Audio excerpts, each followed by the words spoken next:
Hey there friends, I'm Andrew from the Scrapbox, and I'm putting my Disney minifigures into tiny box dioramas. Like, a lot of them.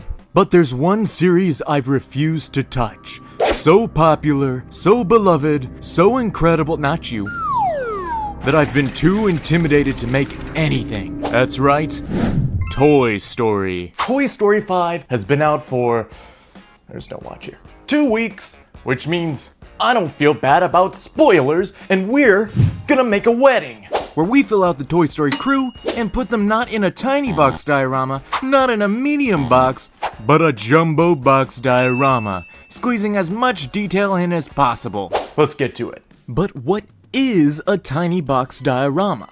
This is a tiny box from Daiso. It's like a Japanese Dollar Tree. Does it need to be this box? No. I just like them because they stack and come in different sizes, like Taller Box Tom, Wide Box Wendell, and Jumbo Box Jim, who doesn't fit on the turntable.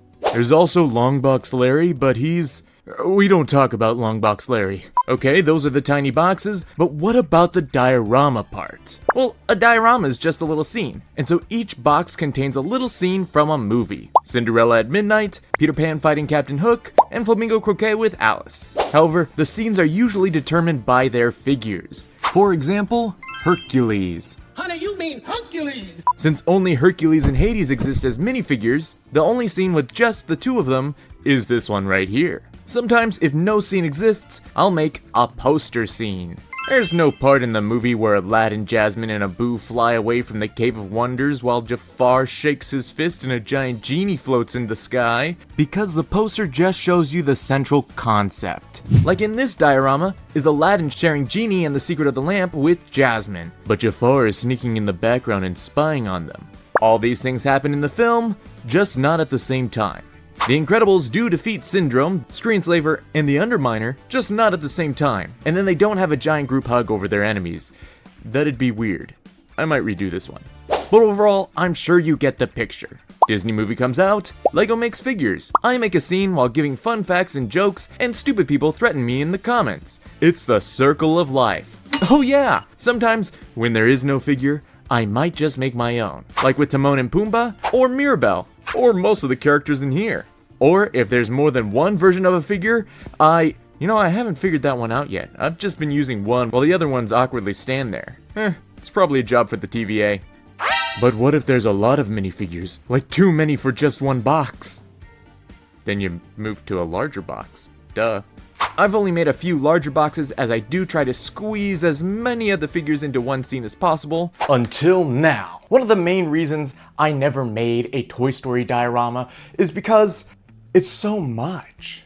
Toy Story is just so much. Not only are there 5 movies, but there's 2 TV specials, a whole load of shorts, an entire spin-off TV show, and then a movie based off a reimagining of the TV show. That's way too much. There's also over 40 minifigures. There's no way they'd fit in one of these boxes, or even one of these, which is why we need the jumbo box. As you can see, this jumbo box is already filled with Toy Story figures, but all of the figures are just standing there. Menacingly! Which, while is a compact way to show off your figures, it's also kind of boring. Plus, this was before I had very briefly collected all of the Toy Story minifigures, which means there's a bunch more of them running around outside of their box.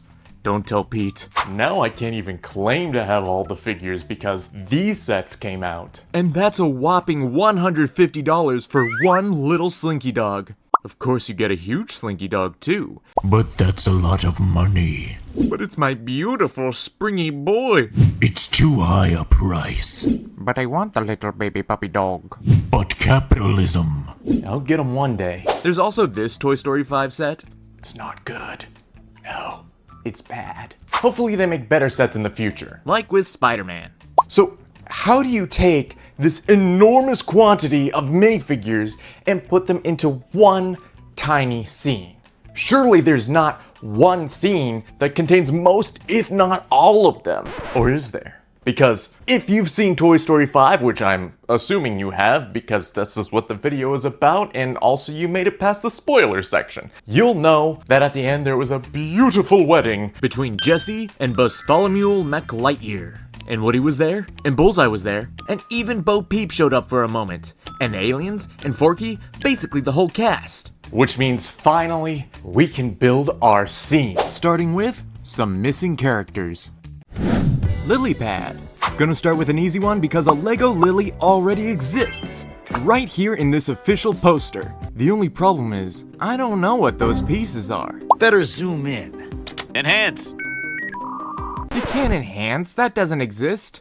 Wait, there's no squared piece that has a stud above it. At first I thought it was one of these pieces and the eyes were attached like so, but you can see there's no notch and the side is flat, not curved. And it's attached flush with a plate. Then I saw it. This plate isn't a 1x1, it's a 1x2 plate. You could see the second stud behind the first right here. And those aren't front-facing pieces, they're these pieces on their sides. You lied to me. Which means all of this is a fraud. This is the best mock-up of what the official one looks like, and if we check the render with the official image... Perfect. Oh yeah, that's a match. But Lily's supposed to be a thin tablet, not a huge box. So, I redesigned her. Now there are two options. If you don't mind it not perfectly aligning with the poster, you can use these 8 parts to build a lily pad that's only 2 plates thick. But her mouth is half a plate higher. Or, if you're like me and don't have a green bracket, you can use these pieces and construct them like so, which gives you a nearly identical look to the poster, but is 3 plates thick. Now Lily needs decals, and this is one of those awkward moments. I usually put my decals up on Patreon after I make them, but these technically aren't my decals. Sure, I'm remaking them, but I'm just copying off the official ones. So instead, I'll just put them on the screen when they're done, and if you want them, like, subscribe, and take a screenshot, and if not, like, subscribe, and don't take a screenshot. The only thing I did change was I left the screen blank, as she doesn't spend the entire movie with a giant "Hi" emblazoned on her chest, and I took off the evil upper eyelid, because she ends up being a friend about halfway through the film. Decals here. Get your decals. Get them while they're hot. Now I'm going to be printing these on sticker paper for 2 reasons. 1, most people don't have UV printers, and sticker paper is easy to get, so this shows it's easy to make yourself, especially since all the pieces are flat tiles. Easy peasy. 2, you probably noticed the background of the videos were different, and that's because I've been renovating. And so the UV printer isn't actually set up quite yet. But Lily and the stickers turned out well. I did go over the screen lines because my printer is nearly out of colored ink, and so dark green didn't show up so well, but overall, it's a very nice organ for our wedding. Next, let's talk about Knifey. She's got a knife. Knifey, or Karen Beverly if you want her government name. She's just like Forky, except she's a knife. A knife? Now to make her, we have a couple options. We could just make a giant version of her out of bricks and just never talk about how she's the size of Godzilla compared to everyone else. Just assume the audience won't notice. That's so stupid! Or we could take a Forky figure, smush Play-Doh on its head and smother it in paint, then claim it's the most beautiful thing ever. What do you call this slap? Oh, and we can't forget to AI generate a better version of our monstrosity for us to put in our dual-colored thumbnail where everything has a white border. Who cares if it destroys the environment, as long as I'm tricking people into clicking on it. Actually, I'm gonna put this in the thumbnail test, and I'm gonna be so pissed if this wins. I guess we could just design our own Karen. Yeah, let's do that. Now every Blender project starts with a cube that must be destroyed. Cursed cube, be gone! And I would love to start with a Forky model and just anamorph him into Knifey, but I don't have the 3D model. It exists somewhere, as Brickowl has a photo of it, but wherever it is, it's lying just outside of my reach. So instead, we're gonna use the heart tile as a base, and for reference, Forky is about 2.5 bricks tall. I honestly don't think LEGO would actually make a figure of Karen. Not because she's a knife. Well, yes, actually, because she's a knife, but not because it's dangerous or anything. Instead, the knife only gives you a tiny bit of working space. For Forky, since he's a spork, they were able to exaggerate the roundness of his head so they could easily print on the mouth and giant googly eyes. But you can't really exaggerate the roundness of a knife. And that shows in the movie because Karen's eyes and mouth extend past the sides of her body. So there'd be no way to simply print those without first making them 3D, which is what I ended up doing with my figure. Personally, I think it looks good, but I also know that I can put a little extra detail in there, whereas LEGO can't, which is probably the only reason it works. However, it's time to send it off to the resin printer.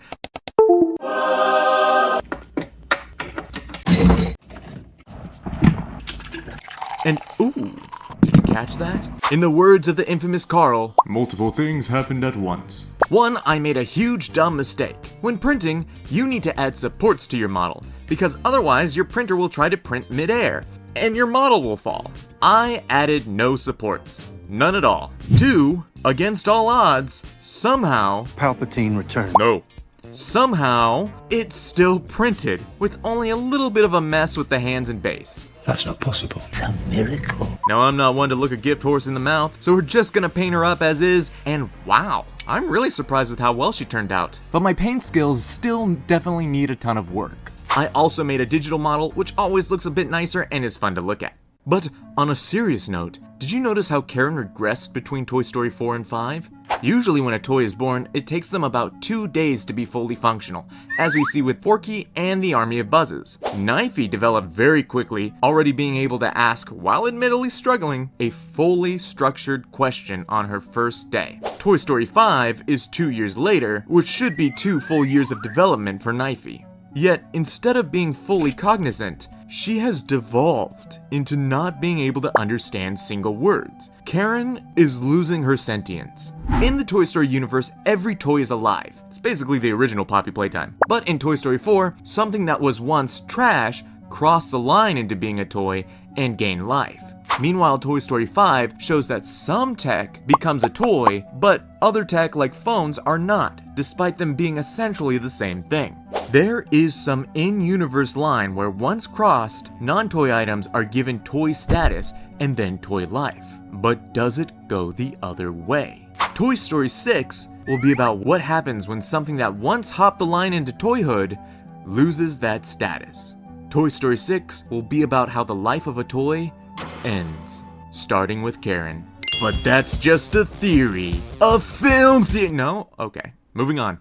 The Tech Trio. Now, if you watch my shorts, you know I've already made these guys. They were a lot of fun to make, except Snappy, Who fills me with rage. As someone who's stuck in the middle, it's always funny learning that a lot of people who watch my long form stuff don't even know about the short form. And vice versa. It's like never the two shall meet. Now I could definitely pad the runtime by replaying all of the shorts right here for you now, but I'll just let you check them out on your own if you'd like. So we're gonna mark these guys complete. The Potato Heads. The Potato Heads are a lesson on perseverance. Did I spend over 2 hours trying to make a cylinder with 2 sets of perfectly spaced technicoles? That way you could have one hole for the arms and the other set for the ears? And then just slide on a print for the face? Yeah, I did.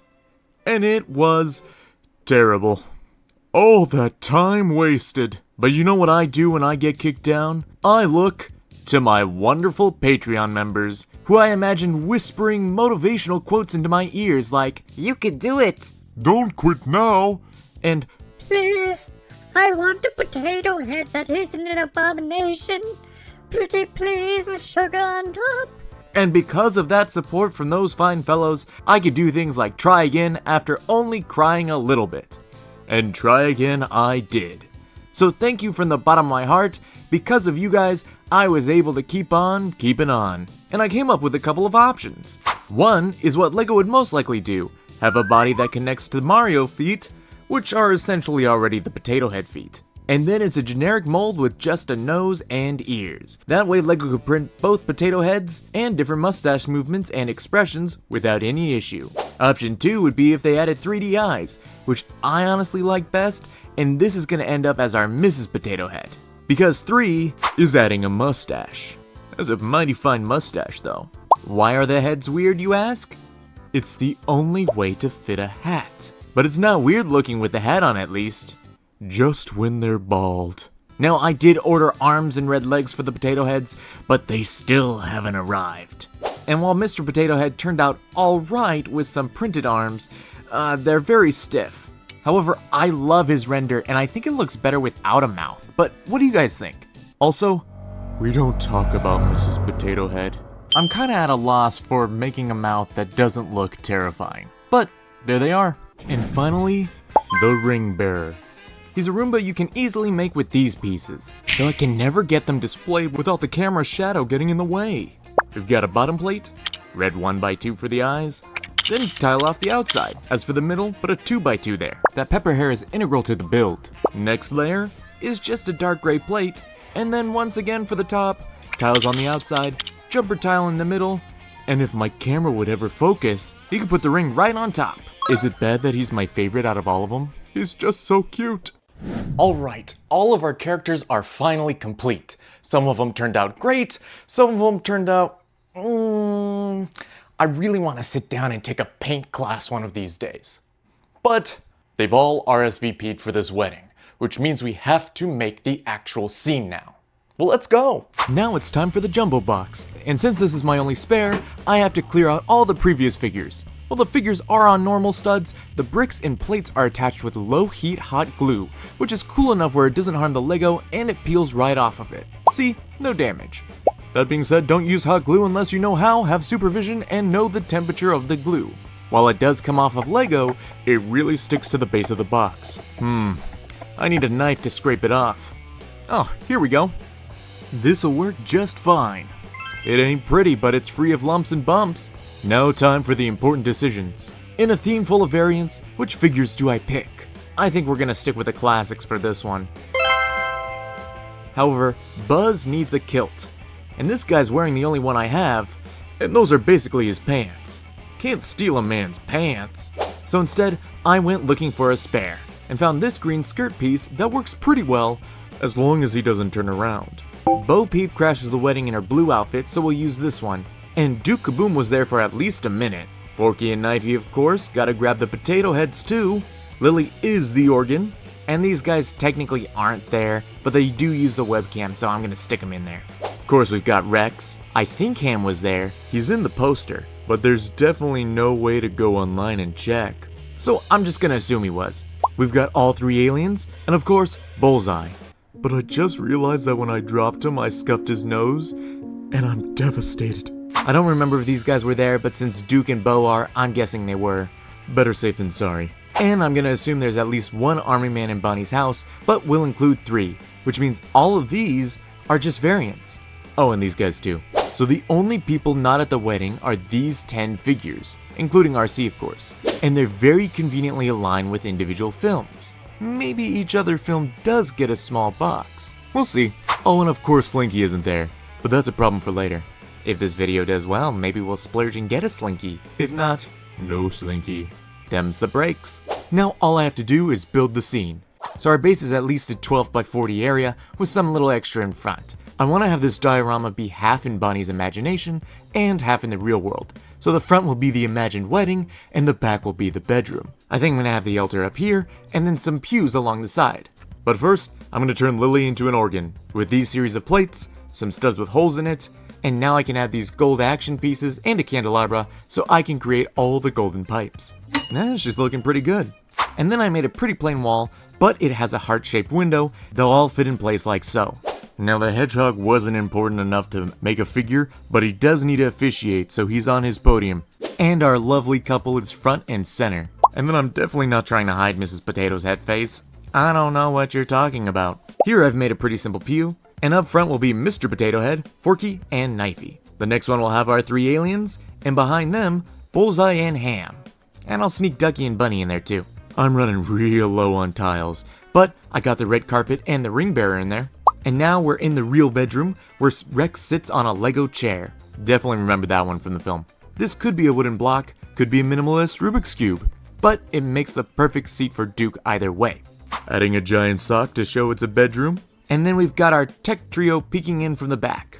And finally, Woody and Bo are here to say their goodbyes. And last, a bedroom wall and windowsill. Yes, I'm short on purples. But now, let's take a look.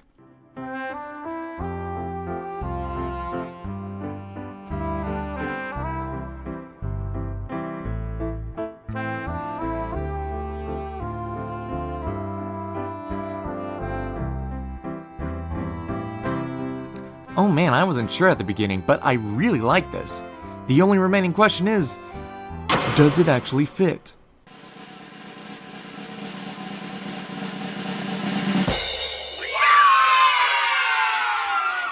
Congratulations, you made it to the end. I had full faith that you'd make it.